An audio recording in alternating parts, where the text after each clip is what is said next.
France Inter. Le 6-9 du week-end. Éric Delvaux. Bonjour Clémentine Autain. Bonjour. Députée La France Insoumise de Seine-Saint-Denis, vous êtes aussi membre de la Commission des Affaires étrangères à l'Assemblée. L'actualité ce matin, c'est cette arrestation d'un homme présenté comme étant Xavier Dupont de Ligonnès à Glasgow. Il est soupçonné donc d'avoir assassiné sa famille il y a 8 ans. Que vous inspire ce rebondissement et surtout cette affaire de familicide hors norme tout de même en France? Bien sûr, c'est un fait divers tout à fait hors norme et je comprends que de nombreux Français suivent avec stupéfaction à la fois le drame qu'il a engendré et puis sa fuite, cette cavale. Même là, on n'arrive pas à être totalement sûr que c'est lui. Non, il y a beaucoup d'incertitudes. C'est assez fascinant et ça me fait penser à Faites entrer l'accusé de Christophe Ondelat que j'ai souvent regardé. Et c'est vrai qu'on a une espèce de fascination. Je ne sais pas très bien ce qu'elle raconte d'ailleurs, cette fascination. On va interroger chacun d'entre nous pour cette réponse, pour les questions à cette question. L'actualité à l'étranger, Clémentine Autain, en rappelant que vous êtes membre de la Commission des Affaires étrangères à l'Assemblée. C'est donc depuis mercredi cette offensive militaire de la Turquie au nord-est de la Syrie, avec déjà une 50aine de victimes kurdes, également une vingtaine de tués parmi les civils. La Turquie explique qu'elle veut juste sécuriser sa frontière. Et selon vous, quel est l'objectif réel de la Turquie ? Bonne question. D'abord, c'est tragique. C'est absolument tragique. C'est une décision qui a aussi été rendue possible avec le soutien des États-Unis. Donc, il y a une responsabilité du président américain. Et les États-Unis qui ont retiré leurs troupes, ce qui permet effectivement à la Turquie d'entrer plus facilement à la frontière syrienne. Bien sûr, mais c'est un aval politique. C'est un soutien et un aval politique très dangereux. Je pense que le président Erdogan règle d'abord des affaires intérieures. Donc c'est une vieille bagarre qu'il a contre les Kurdes qui se battent pour leur indépendance, qui sont éclatés dans 4 pays et qui sont sous le joug d'une traque du président Erdogan et de la Turquie depuis des décennies et des décennies. Donc ça c'est la bataille au long cours. Et il y a, je crois, un point qui est plus récent, qui est que Erdogan a perdu les élections municipales, qu'il est en grande difficulté interne dans son pays. Et comme beaucoup de présidents, malheureusement, on l'a vu avec Bush, la guerre en Irak, on le voit avec Poutine qui, pour faire face à ses problèmes intérieurs, essaie de briller sur la scène internationale. Et là, je crois qu'Erdogan fait cela pour, quelque part, ressouder son peuple contre un ennemi qui serait l'ennemi kurde, alors que les Kurdes sont ceux qui se battent pour la libération de leur peuple et le fait qu'ils puissent avoir un État. Mais ils se battent de façon terrestre contre Daesh. Et c'est là qu'on touche à un enjeu qui est un enjeu planétaire. Parce que les Kurdes sont nos alliés. Et ils détiennent... Ils l'ont été dans la lutte contre Daesh. Bien sûr, mais ils détiennent des prisonniers qui sont des terroristes. Donc c'est extrêmement dangereux. Plus de 100 000 personnes sont en train de partir des lieux qui sont des lieux de combat. Et la question qu'on peut se poser, c'est comment se fait-il que la communauté internationale n'ait pas aujourd'hui les moyens d'être fort pour empêcher la Turquie de faire ce massacre, qui est un massacre contre un peuple, mais qui est aussi une stratégie dangereuse dans notre combat contre Daesh. Il faut dire effectivement que le président Erdogan n'a que faire pour l'instant des réactions outrées de la communauté occidentale. Comment la France et l'Europe peuvent-ils se montrer, l'Europe et la France, se montrer plus convaincantes pour faire plier le président turc? D'abord, moi, j'ai une colère depuis que je suis élue vis-à-vis de la France et de l'Union européenne, parce que les Kurdes, le PKK par exemple, est considéré à l'échelle européenne comme une organisation terroriste. J'avais posé la question à M. Le Drian, une question d'actualité, puis une question dans la Commission des Affaires étrangères, et en effet, il confirmait qu'il considérait les organisations politiques kurdes comme des organisations terroristes.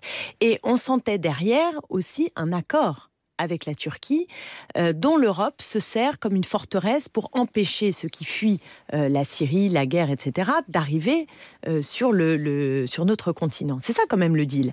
Donc il y a beaucoup de cynisme dans cette affaire, beaucoup de cynisme. Et il y a quelque part un malaise côté européen ou français, parce que il y a eu cette forme de deal. Alors c'est vrai que la Turquie est aussi un allié normalement dans la lutte contre Daesh. Est-ce que c'est encore un allié de l'Europe? C'est ce que j'allais vous dire. Mais je crois que c'est surtout surtout un allié pour ne pas faire venir des migrants, des gens qui fuient la misère dans cette Europe qui n'assume pas sa part d'accueil.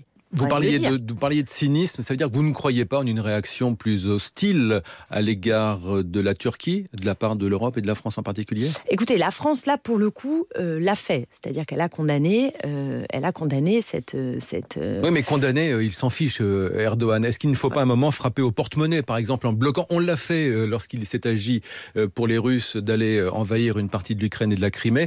Nous avons, quand je dis nous, la France et l'Europe a bloqué des avoirs russes. Est-ce qu'il faut taper au porte-monnaie également pour la Turquie ? Moi, je pense en tout cas qu'il faut réfléchir à toutes sortes de contraintes formelles. Il faut hausser le ton, il faut chercher des alliés pour arrêter ce massacre. Ça me paraît l'évidence. Mais j'insiste sur le fait que le problème, c'est qu'il y a cette menace qu'Erdogan, d'ailleurs, s'est empressé de renchérir.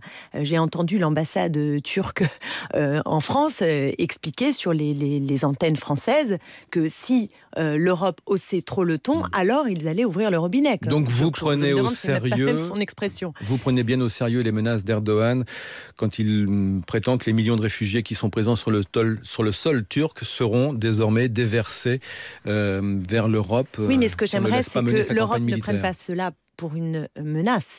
Je pense que c'est le cynisme du deal précédent qui ne convenait pas, très sincèrement. Et on ne peut pas faire de la géopolitique à l'aune de considérations aussi cyniques, vraiment.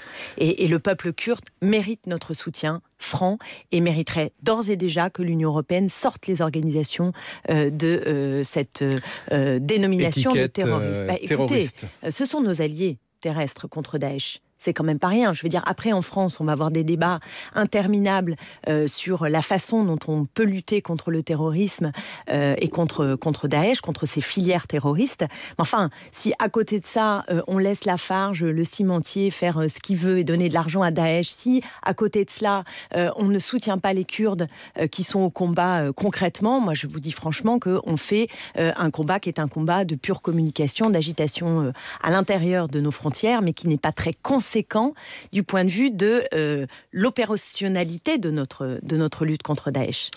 L'actualité en France à présent, l'actualité politique du week-end, c'est l'élection du prochain président du parti Les Républicains. Tout est à reconstruire, c'est ce que dit à peu près tout le monde, y compris au sein de ce parti Les Républicains. Des militants de moins en moins nombreux. Comment expliquez-vous que la droite en soit arrivée à ce point de délabrement ? Ce sont les politiques menées par, d'ailleurs je dirais, les gouvernements classiques de droite et les gouvernements classiques de gauche. C'est ce qui s'est passé ces dernières décennies. On a eu des alternances qui ont épuisé un modèle politique droite classique et gauche classique.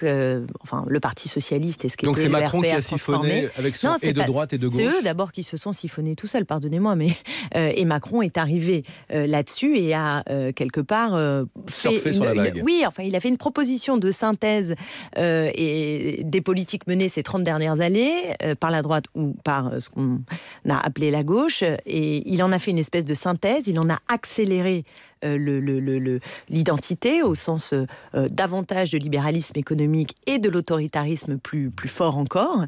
Et effectivement, il braconne sur les terres du Parti socialiste et sur les terres de la droite classique. Et en même temps, vous avez vu la percée de notre famille politique à la présidentielle avec les 20% de Jean-Luc Mélenchon et à l'extrême droite, évidemment, et qui s'ancre très fortement et très dangereusement, une extrême droite qui, elle aussi, braconne sur les terres de la droite. Donc on a un échiquier politique qui est en train de se refaçonner. Moi, mon obsession, ma bataille, c'est que le duopole qui est en train de s'installer entre Macron et l'extrême droite soit déjoué par la mise sur pied d'une force politique du côté de la transformation sociale et écologiste qui soit capable de peser et de gagner. Pour en venir aux Républicains, il y a donc 3 candidats. Christian Jacob paraît être le favori. Je ne vais pas vous demander vers qui va votre préférence, mais quel serait le meilleur ennemi, en fait?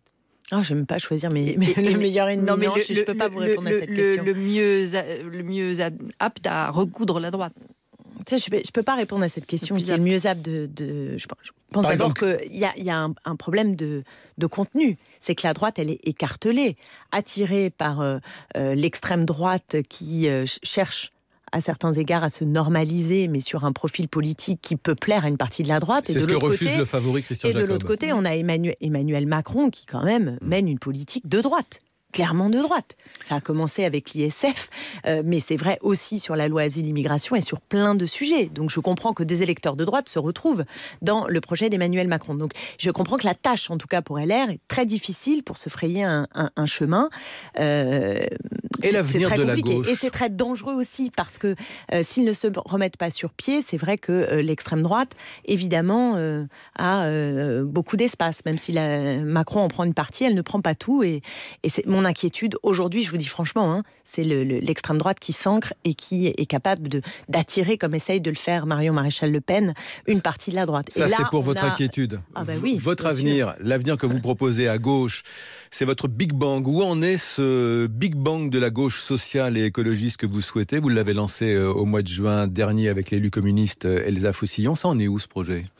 Alors, nous avons continué à travailler. C'était un signal d'alerte, en fait, cet appel, après les résultats des élections européennes, parce que ce paysage politique nous semble vraiment très dangereux. Très dangereux pour l'avenir, et donc il y a besoin... Dangereux, c'est quoi? C'est le duopole qui est dangereux? Bien sûr, le duopole est dangereux. Bien sûr que le duopole est dangereux. Pour quelle raison? Pour la raison que si l'espace politique se résume à un choix entre le pire, c'est-à-dire l'extrême droite, xénophobe, de repli, climato-sceptique, ou alors la Macronie, c'est-à-dire l'accélération des recettes qu'on a connues depuis 30 ans, franchement, il y a de quoi désespérer. Et beaucoup de Français, aujourd'hui, ne se reconnaissent ni dans l'un ni dans l'autre. C'est pourquoi vous souhaitez des ponts plutôt que des murs entre les partis de gauche, les partis écologistes, sauf que les dirigeants des formations ne sont pas sur la même longueur d'onde. Alors comment allez-vous pouvoir faire émerger cette idée qui est refusée, y compris au sein de votre parti, la France Insoumise? Jean-Luc Mélenchon n'était pas très chaud au départ, ça a changé depuis? Moi, je trouve que depuis que nous avons lancé le Big Bang, c'est pas l'effet de notre initiative à proprement parler, mais c'est plutôt une espèce de maturation et de digestion d'une certaine manière des résultats des européennes et la préparation des municipales. J'ai l'impression que l'ambiance est un peu différente. Vous avez vu qu'à Toulouse, la France Insoumise a discuté avec Europe Écologie Les Verts, puisqu'ils tenaient leur université d'été au même endroit. J'entends François Ruffin qui parle de créer un nouveau front populaire. Je pense qu'il y a des choses qui se passent. Il y a eu aussi la Charité-sur-Loire, il y a à la Fête de l'Humanité, les gauches se sont reparlées, et je trouve que le ton là aussi a changé. Personne n'est hégémonique. Personne n'a l'hégémonie. Personne n'a écrasé personne. Donc il y a une certaine atomisation pas simplement dans le champ politique constitué, mais dans la société elle-même. Et ce que nous avons à reconstruire, c'est un projet qui est capable de fédérer dans le pays et de rassembler sur, je crois, une orientation qui est à la fois sociale et écologiste, qui mène cela. C'est pourquoi je suis très attachée à une figure qui peut nous aider, me semble-t-il, dans ce travail, qui est celle d'André Gortz, qui est le père de l'écologie politique, et qui peut nous aider, nous outiller pour avoir un discours, un projet qui fédère et qui parle dans le pays et qui recrée une espérance. Ma question était, est-ce que Jean-Luc Mélenchon est beaucoup plus favorable qu'il ne l'était au mois de juin? Écoutez, les choses vont pas se régler en quelques semaines. Bon, on a compris, c'est non pour l'instant. Non, mais les choses vont pas se régler en quelques semaines. Oui. Mais j'ai lu, par exemple, avec attention, qu'il a dit que pour les élections municipales, il fallait se reparler. Regardez ce qui se passe à Marseille. Il nous reste quelques secondes, Clémentine Autain. Avec l'accord de Jean-Luc Mélenchon. Pardon de vous couper. Je voudrais un mot sur la préfecture de police et les suites après la tuerie. Donc, Emmanuel Macron réclame une société de vigilance. Seriez-vous prête, vous, Clémentine Autain, à signaler des comportements suspect aux autorités compétentes? Moi, je pense qu'on arrivera à lutter contre... alors après, il y a le terrorisme, et puis il y a aussi des actes de démence qui ne sont pas revendiqués par Daesh. Donc il faut démêler tout cela, c'est pas simple. Ce sont des sujets qui créent beaucoup d'émotions chez nous, et il faut, chez nous tous, je veux dire individuellement, collectivement, et c'est bien normal, il faut qu'on arrive à poser les choses et à être dans la raison. Je crois beaucoup à l'esprit des Lumières et à la force du projet républicain pour faire face. Et donc cela suppose un état de droit, et un état de droit et une société de vigilance alors pour aller dénoncer les comportements dits suspects. À partir de quand on est suspect? Parce qu'on porte une barbe? C'est pour ça que on met le doigt dans un engrenage très complexe. Manon Aubry je vous parle d'état de droit. Manon Aubry a dit de Christophe Castaner qu'il lui faisait honte en tant que ministre de l'Intérieur. Ah bah oui, il fait honte et il est dangereux. Je terminerai juste là-dessus. Il est dangereux. Il est en train aujourd'hui de mettre y compris en danger les policiers. Parce que l'impunité totale, première réaction à l'événement, le ministre de l'Intérieur couvre d'une certaine manière et reconnaît ensuite qu'il y a dysfonctionnement. Donc on ne sait pas encore exactement, on n'a pas tous les éléments, mais c'est très dangereux que le ministre de l'Intérieur, à tout moment, crée quelque part une forme d'impunité. Il met en danger les policiers qui sont déjà dans une situation de tension extrême. Merci Clémentine Autain, je suis obligé de vous couper. Le temps est imparti, comme on dit. Merci beaucoup Clémentine Autain, députée de la France Insoumise de Seine-Saint-Denis, et bonne journée à vous.